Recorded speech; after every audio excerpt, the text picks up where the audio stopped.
barya kapag nahulog, maingay, matunog. Ang perang papel kapag nahulog, tahimik, walang tunog.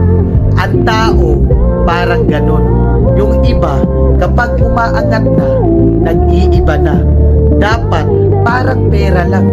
Kapag tumaas ang halaga, tahimik at mapagkumbaba. Dahil ang bahay nasisira, ang kotse naluluma, ang mga bagay nawawala, ang posisyon napapalitan. Kaya tandaan mo, ang buhay ay parang gulong lang. Matuto tayong mapagkumbaba at huwag mag-apak ng kapwa.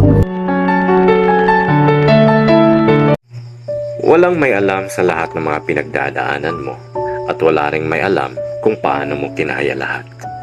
Basta sa tuwing napapagod ka, tandaan mong may mga kamay na handang bumuhat sa'yo pag hindi mo na kaya. Remember, God is always with you. Sasamahan ka niya sa lahat ng oras.